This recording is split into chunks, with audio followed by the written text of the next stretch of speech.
Dans cette séance, nous allons répondre à 4 questions qui concernent la fonction f, définie par x moins ln de racine carrée de x plus 1 sur x.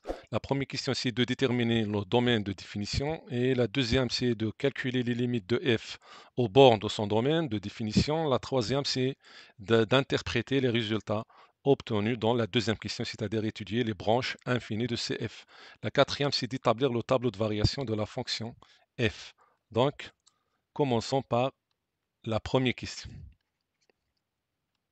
On a f de x est égal à x moins ln de la racine de x plus 1 sur x. Pour le domaine de définition, donc on a des conditions qu'on doit satisfaire. La première condition, c'est ce qui est à l'intérieur de la racine, c'est-à-dire x plus 1 sur x, ça doit être positif. Et x qui est au dénominateur, ça doit être différent de 0. Et ce qui est à l'intérieur de ln, c'est-à-dire la racine carrée de x plus 1 sur x, ça doit être strictement positif, car ln est défini sur x strictement positif. Donc on a x appartient à R. La fraction, c'est comme quoi? C'est comme le produit, c'est-à-dire c'est comme on a x facteur x plus 1, c'est la même chose, mais avec x doit être différent de 0. Et on sait bien que la racine carrée est toujours un réel qui est positif, mais pour qu'il soit strictement positif, donc, il suffit que x plus 1 sur x, ça doit être différent de 0. Donc, x doit être, ou bien x appartient à R. On a x facteur x plus 1, ça doit être positif.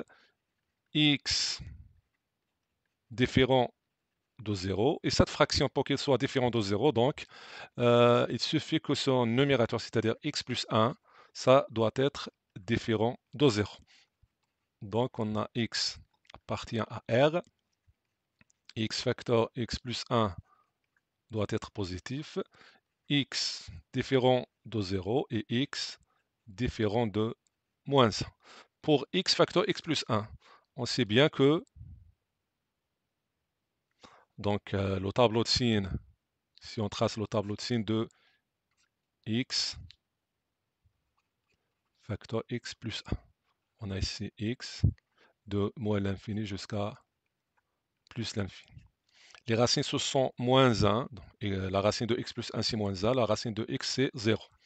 Donc, ça annule au moins 1 et 0. Donc, x facteur x plus 1, c'est x au carré plus x. Donc, a est égal à 1 et positif. Donc, entre les racines, ça doit être, donc son signe, c'est l'opposé de a, c'est-à-dire l'opposé de 1 qui est positif. Donc, ici, est négatif. Or, les racines est positif. Donc, on a supérieur à 0, donc on va prendre les parties positives, c'est-à-dire que le domaine de définition de la fonction f, on a l'intervalle moins 1 jusqu'à, ou bien l'intervalle moins l'infini jusqu'à moins 1.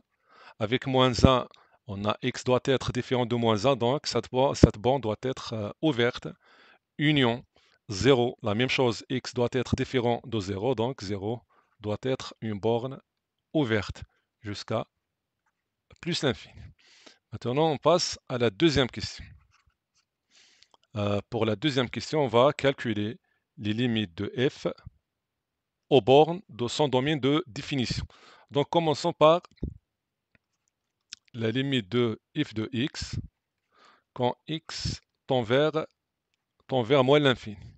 Donc, c'est la limite de x moins ln de la racine de x plus 1 sur x quand x tend vers moins l'infini. On a x plus 1 sur x,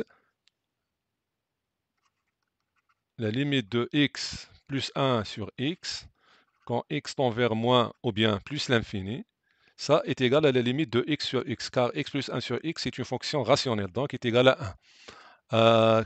Et ln de 1 est égal à 0. Donc ln de cette racine carrée, ça tend vers 0. Donc la limite de f de x tend vers moins l'infini. Donc pour limite de f de x quand x tend vers plus l'infini, la même chose. Donc cet ln tend vers 0, donc il nous reste la limite de x qui est plus l'infini.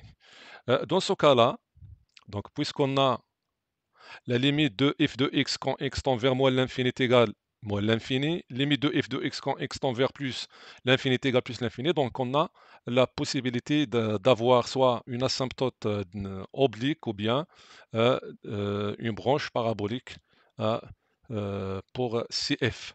Donc, on va calculer limite de f de x sur x quand x tend vers plus ou bien plus ou bien moins l'infini. Donc, ou bien, on doit constater que f de x, donc puisque f de x est égal à x moins ln de la racine de x plus 1 sur x, on doit constater que f de x moins x est égal à moins ln de la racine de x plus 1 sur x, et cette fonction-là tend vers 0 quand x tend vers plus ou bien moins l'infini. Donc ce n'est pas la peine de calculer la limite de f de x sur x.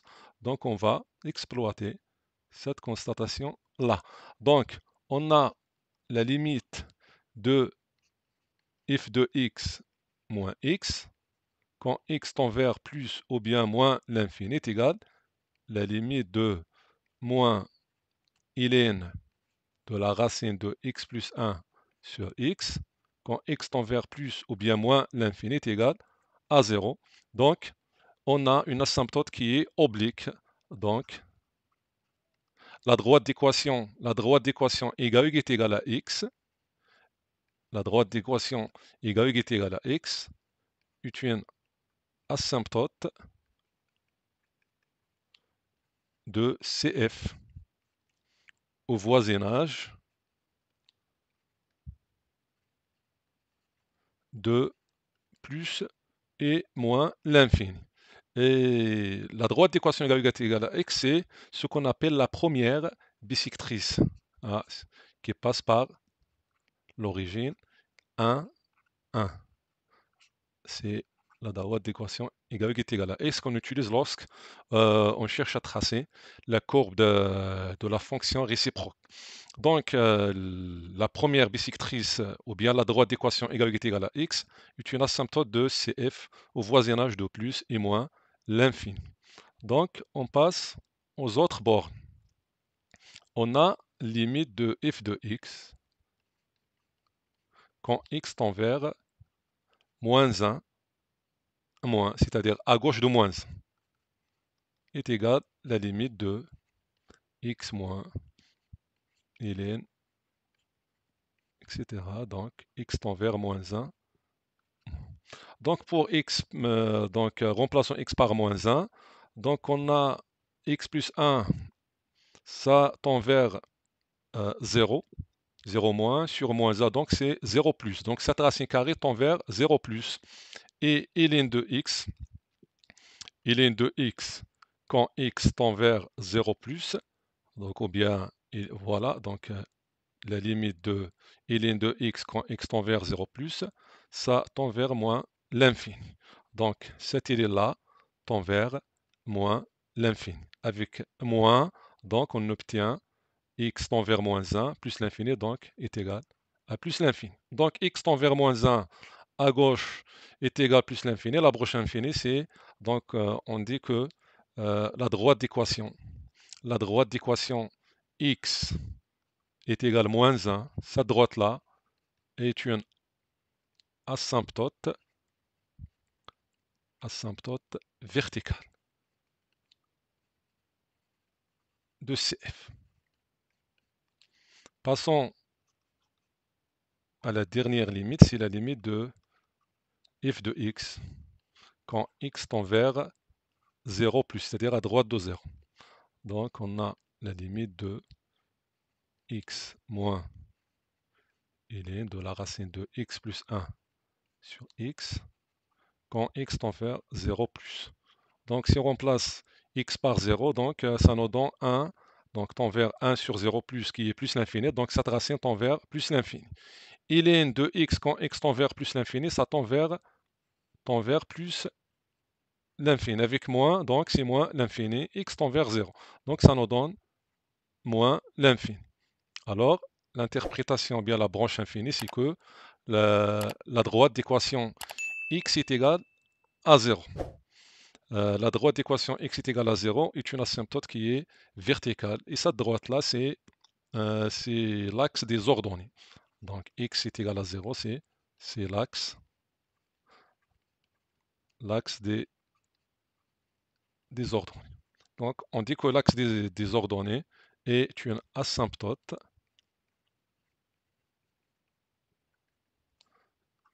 de CF. Maintenant on passe à la dernière question, c'est la question qui concerne, donc c'est la quatrième, qui concerne le tableau de variation. Donc pour établir le tableau, donc on doit étudier la monotonie de la fonction f. Donc quel que soit x appartient à d de f, on sait bien que la fonction f est une fonction qui est dérivable sur son domaine de définition, comme somme est composée de fonctions qui sont dérivables. Donc f de x est égal à x moins ln de la racine de x plus 1 sur x. Donc avant de calculer la dérivée de f, on doit constater que f de x peut s'écrire d'une autre forme. C'est x moins. Donc la racine carrée, c'est donc la racine carrée de x plus 1 sur x, c'est x plus 1 sur x, le taux exposant 1 donne. Donc f de x est égal, et on sait bien que ln de x exposant n, ou bien exposant a, est égal à ln de x. Donc ça est égal à x moins 1 sur 2 fois ln de x plus 1 sur x. Donc maintenant, on va calculer la dérivée de f, qui est la dérivée de x moins 1 sur 2 fois ln x plus 1 sur x. Donc la dérivée de x, c'est 1, moins 1 sur 2 fois la dérivée de ln de x plus 1. On sait bien que ln d'une fonction f, la dérivée de cette fonction-là, c'est la dérivée de f sur f. Avec f, c'est x plus 1 sur x. Donc ça est égal, donc on va écrire x plus 1 sur x, donc cette dérivée sur lui-même, c'est-à-dire x plus 1 sur x.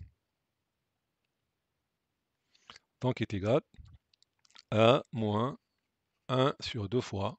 Donc calculons x plus 1 sur x, sa dérivée est égale, donc on va diviser par x au carré, donc on a ici f sur g, la dérivée de f sur g, donc c'est la dérivée de f, c'est la dérivée de x plus 1 fois x, moins x plus 1 fois la dérivée de x.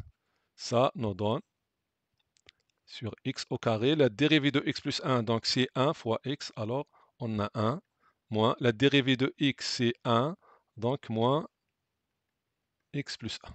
Alors, on a x moins 1 sur x au carré, x moins x sont opposés, donc ça nous donne moins 1 sur x au carré, donc cette dérivée-là, c'est moins 1 sur x au carré sur x plus 1 sur x, donc la dérivée de f est égale à 1 moins 1 sur 2. Donc on a ici moins 1 sur x au carré fois l'inverse, donc c'est-à-dire fois x sur x plus 1. Donc on a 1 moins. Donc puisqu'on a moins fois le moins, c'est le plus. Donc x a simplifié avec x au carré, donc il nous reste 1 sur 2 fois x plus 1. Voilà, donc x est simplifié avec x au carré, donc il nous reste x dans le dénominateur. Et puisque x facteur x plus 1 est strictement positif, pour tout x appartient à d de f, donc f' de x est strictement positif. Alors f, la fonction f, est strictement croissante sur d de f. Pour le tableau de variation de f, Donc on a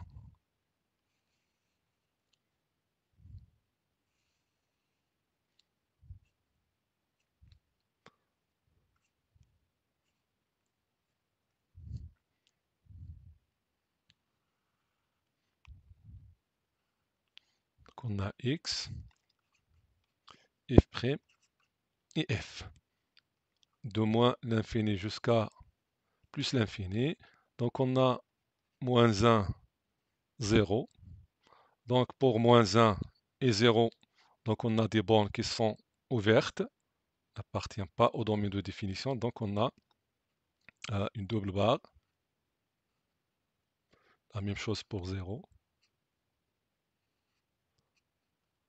Donc cette partie-là n'appartient pas au domaine de définition. Donc, et puisque f', la dérivée est strictement positive, donc f strictement croissante. Les limites, on a déjà calculé les limites. Donc la limite quand x tend vers moins l'infini, c'est moins l'infini. Quand x tend vers moins 1, à gauche, c'est plus l'infini. Donc vous constatez bien qu'on a ici un 0. On a ici un 0. Et puisque la fonction f est continue et strictement croissante ou bien strictement monotone, donc nous pouvons appliquer le TVE, le théorème des valeurs intermédiaires, pour déterminer un élément, un seul ou bien un unique élément alpha qui vérifie f de alpha est égal à 0. Donc, de même, à droite de 0, la limite c'est moins l'infini.